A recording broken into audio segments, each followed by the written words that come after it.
En el gran incendio que hubo, que les conté en el video anterior, en esa ocasión, en este incendio, se quemaron, yo no recuerdo bien la cantidad, pero fueron de 75 a 90 o 91 construcciones. Creo que fueron como 50 casas de vivienda y el resto fueron casas de tabaco. Y cuando les hablé de los balones de gas que se calentaban y explotaban, esos balones cuando cogían fuego se levantaban en el aire, como ya dije, como el tamaño de un gran árbol o de una palma, y allá arriba explotaban y hacía que se propagara más el incendio. Después de esto, se vivió algún tiempo de tranquilidad, pero cuando comienza ya el movimiento del 26 de julio y estas batallas después del ataque que le hicieron Fidel Castro al cuartel Moncada y a otro cuartel que ahora no recuerdo cómo se llama, si fue Bayamo, dónde fue, pues comenzó esta obra clandestina. Y entonces hacían unos explosivos que le decían bombas Molotov, hacían bombas de ese tipo en las casas, le llenaban de clavos y de cosas, las explotaban y hacían bastante daño. Comenzaron a proliferar los incendios, eran cada vez mayores, bombas, incendios, entonces cogían cadenas y se las tiraban al tendido eléctrico y cuando las cadenas chocaban con los cables, que va uno positivo, uno negativo, pero cuando la cadena se ponía entre los dos alambres, pues aquello hacía una explosión y salían esos cables llenos de electricidad, los que quedaban con electricidad, porque la electricidad no se iba en una sección de la explosión. Pero eso era una cosa que cada vez iba en continuo, haciendo distintos tipos de sabotaje. Y comenzaron a quemarse casas de tabaco, ya no por que fuera para cobrar seguro, pero sí para el sabotaje. Eh, y también aprovechaban otras personas que trataban de o quemaban, se ponían de acuerdo con campesinos que tenían sus cosechas malas como el otro había hecho y entonces le pagaban a este hombre para que le prendiera fuego a las casas de tabaco. Yo recuerdo, este hombre se llamaba Venancio, no voy a decir el apellido, aunque ya está muerto, pero no voy a decir el apellido del hombre, solamente Venancio. Él tenía un sobrino, amigo mío, y habló con el sobrino y conmigo para que yo colaborara, o que nosotros colaboráramos con él prendiéndole fuego a las casas de tabaco. Pero nosotros no quisimos hacer eso. Este hombre estuvo haciendo esto muchas veces lo hizo, y algunas veces lo hacía por sabotaje y otras veces lo hacía para cobrar el seguro, para el dinero que le daban los dueños que mandaban a quemar sus propias casas de tabaco. Entre los sabotajes que hacían, eh, una vez, un, era un día, un culto por la noche. Mis padres estaban en la iglesia. No sé si fue viernes por la noche, creo que quizás sea viernes o sería domingo. El caso es que en la parte del camino que ya conté que estaba muy malo, que estaba la loma que iba para casa que se llegaba a la casa de Sergio Cruz para ya estar en Santa Damiana. Mi madre, como que ese camino estaba tan malo y era tan empinada la loma difícil de subir, pero difícil de bajar también, porque cualquiera se resbalaba y caía. Y mi madre venía siempre agarrada del brazo de mi padre. Pero en esa ocasión sucede que cuando ellos estaban bajando la loma, alguien tiró una bomba de esa cerca de aquel lugar que estremeció todo. Y a causa del bombazo, mi madre salió corriendo y mi padre tenía que tratar de alcanzarla. Gracias a Dios no tropezó, no hubo ninguna cosa mala. Pero aquello se fue poniendo cada vez más mal, más mal, más mal. Entonces, el cuartel del barrio donde nosotros estábamos estaba frente a la carretera que va de Pinar del Río a San Juan, la que he mencionado otras veces, y los guardias comienzan a hacer recorridos buscando quién hacía el sabotaje y agarraban a cualquiera persona inocente y ahí comenzó un proceso de torturar a las personas. Y agarraban muchos jóvenes, agarraban muchas personas. Recuerdo que había un muchacho que le decían el pato, creo que se llamaba Conrado, pero le decían el pato porque era muy bueno nadando y se zambullía y aguantaba mucho debajo del agua. Pues este muchacho lo cogen preso y junto con él habían 15 o 20, eran como 20 muchachos, o entre 15 y 20 muchachos presos y comenzaron a torturarlos. Siempre hay alguien que dice lo que se está haciendo, lo que se va a hacer, y uno de los guardias que simpatizaba con los que estaban haciendo sabotaje, él le avisaba a la gente lo que en el cuartel iban a hacer, las torturas que le iban a hacer a los muchachos. Y le avisaron, creo que fue un sábado por la noche, sé que fue un día por la noche, que iban a matar 15 o 16 muchachos, los iban a matar en esa noche. Mencioné este pato, hijo de Melina Torres y otro que se llamaba Eusebio. Eusebio le decían Serrucho, yo no sé nunca el apellido del hombre este, solo que le decían Eusebio Serrucho, y le cuentan que iban a matar esto a Melina. Esa noche era, ya todo el mundo estaba durmiendo, en los lugares de campo la gente se acuesta temprano, y se oye mucho por la noche en los campos, se oye a la distancia.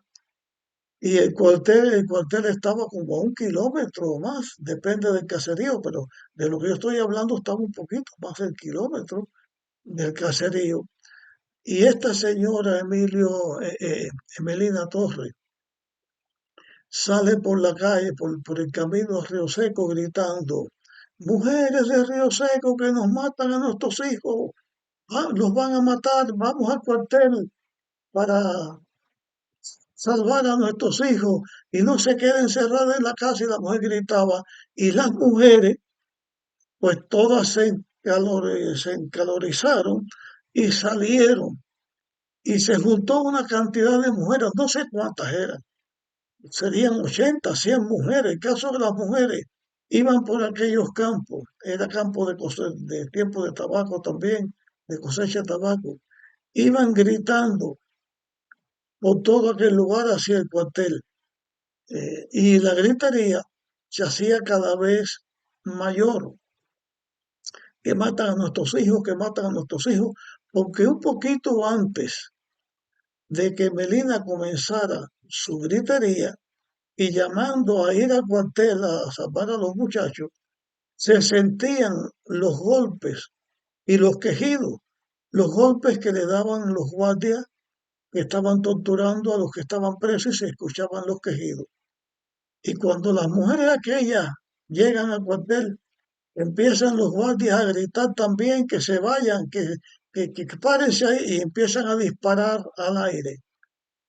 El ruido era inmenso, la gritería de las mujeres que no se callaron y cada vez era más. El griterío de los guardias para que no caminaran más. Los disparos al aire hace que todo el vecindario se despierte. Y todo el mundo salió de sus casas en la forma en que estaban durmiendo. Yo recuerdo que yo también salí, mis padres salieron también, pero había un hombre que le decían Tinguillo, Tinguillo Trujillo, que siempre estaba mirando a una señora casada que era bonita y muy hermosa. Entonces él decía, yo doy tanto y más cuánto por ver desnuda a esa mujer. Pues cuando está el barullo de personas hablando, esa mujer, el marido y los hijos salen junto con todos los demás y la gente hablando ahí y de pronto uno de los hijos de la mujer le dice a la mujer, mamá está desnuda y el marido estaba desnudo y pues los que se daban cuenta que estaban desnudos corrieron para la casa. Resulta que después ese tinguillo se lamentaba porque él pagaba tanto y tanto por ver a esa mujer y esa mujer estaba hablando al lado de él desnuda y él no lo vio. Así que tanto situación se produjo con esto que fue, fue caótico y no se ve a la gente hablando sin saber ni cómo estaban. Habían guardias rurales que los hijos de ellos eran de los primeros que estaban haciendo los sabotajes. Había uno de esos muchachos, le decían Mingo, que la policía empezó a perseguirle y él se escondió y se fue a San Juan y Martínez y se metió en el cementerio y dormía dentro de alguna bóveda o dentro de ahí en el cementerio que él dormía porque la gente tenía miedo y no lo iba a buscar. Tanto se hizo alboroto con esto, entonces vinieron refuerzos de la policía a Río Seco. Un día o una noche le tiraron cadenas al tendido eléctrico que estaba cerca del cine y tiraron una bomba, además de esto, y cuando la policía viene a buscar, ven huellas de bicicleta. Entre los refuerzos que habían venido, vino a Río Seco un hombre que era capitán en ese entonces y le decían Sosa Blanco. Fue un hombre que fusilaron porque era un gran torturador, era un hombre que mató mucha gente y que hacía mucho estrago matando gente, culpables e inocentes también. Pues ellos salieron por el camino reclutando personas. Voy a contar algo con respecto a esto. En este tiempo se hacían muchos papalotes y los papalotes se vendían. Yo hacía también papalotes y vendía. Yo no tenía noción de lo que era el 26 de julio, porque sí sabía de los sabotajes y todas las cosas, pero no me metía en eso. Pero yo hacía papalotes. Un día, el hijo del cabo viene a mi casa a comprar un papalote. Yo los vendía a 5 centavos. Y había un papalote que yo hice, habían varios, pero había uno que era la parte de arriba rojo, el medio una franja blanca y abajo era negro. Era la bandera del 26 de julio, que yo no lo sabía. Y el muchacho viene y le gustó ese papalote y yo se lo vendí. No sé lo que pasó, pero por lo que infiero, que, que eso tuvo que ver conmigo. Yo tenía 14 años cuando fue hasta donde yo crecí, hasta los 14 años. Tenía media pulgada, medio centímetro menos para tener 5'10".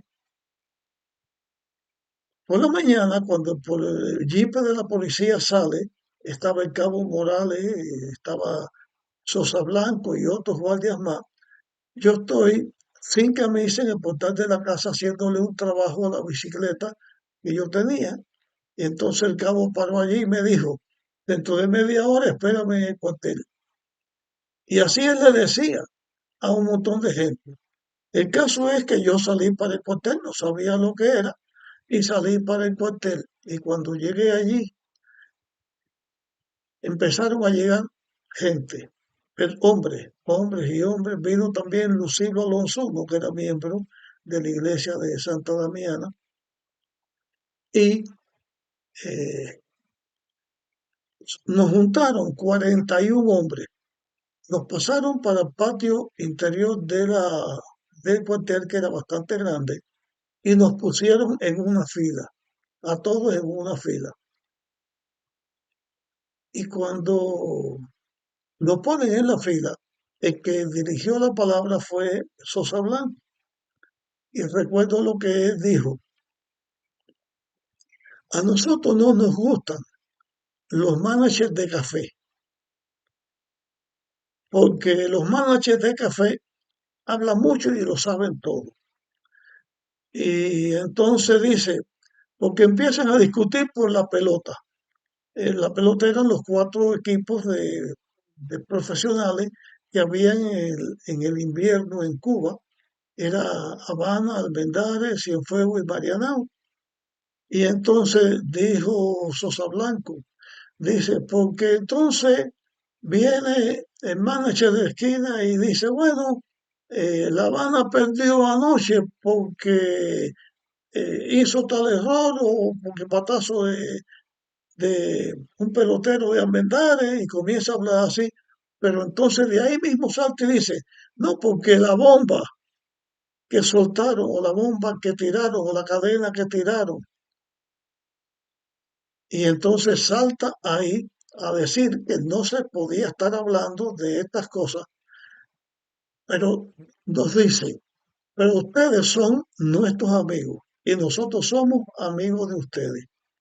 Y para demostrar que ustedes son nuestros amigos, ahora le vamos a hacer un obsequio. Y le dijo a alguien que era Ibáñez de apellido, Teniente Ibáñez, dice, Teniente Ibáñez, repártale un bombón a cada uno. Y él, de un cartucho, llevó un bombón y a cada uno nos dio un bombón. Tan pronto él me dio el bombón a mí, yo lo abrí y me lo empecé a comer. Pero más nadie comió el bombón. Entonces Sosa Blanco le dijo, Teniente, déme uno a mí también. Dijo, miren, esos bombones no están envenenados. Se los estamos dando porque ustedes son nuestros amigos. Entonces, pues cómeselo. Pero se lo tiene que comer. Entonces todo el mundo comenzó a comerse el bombón. También Sosa Blanco se comió su bombón. Después de comido el bombón, entonces dijo, bueno, ustedes se van ahora, pero ustedes van a ser nuestros ojos. Y si suena alguna bomba o si hay un atentado, lo que fuera, ustedes lo van a pagar. A menos que vengan y nos digan que alguien lo va a hacer o que quién lo hizo. Si no, ustedes lo van a pagar. Y cuando vuelvan aquí, en vez de bombón, le vamos a dar la esposa del bombón. La esposa del bombón eran los bombazos, o sea, la tortura. Cada cual salimos a nuestro lugar. Yo llegué a mi casa. A los 2 o 3 días de que esto pasó, la casa de tabaco de Marcelino Álvarez, que también Venancio le había dado prendido fuego para cobrar el seguro de la cosecha porque lo había cogido mal. Esa casa se incendió y estaba esa casa pegadita a la casa de nosotros. Cuando yo veo eso y me acuerdo de lo que el Sosa Blanco había dicho, dije, bueno, a mí no me van a agarrar. Preparé en un malencito, en una cosa, preparé un poco de ropa mía. La que yo tenía no tenía mucha ropa. Y de madrugada me levanté para irme a casa de Pedro Rodríguez, que vivía en Burún. Y recuerdo que estando en la parada de la neta esperando el ómnibus, cuando el ómnibus llega, siento el ruido del jipe del, de la guardia de Cabo Morales, que venía para empezar a recoger gente presa por ese sabotaje que hubo y otros más que hubo en esa noche.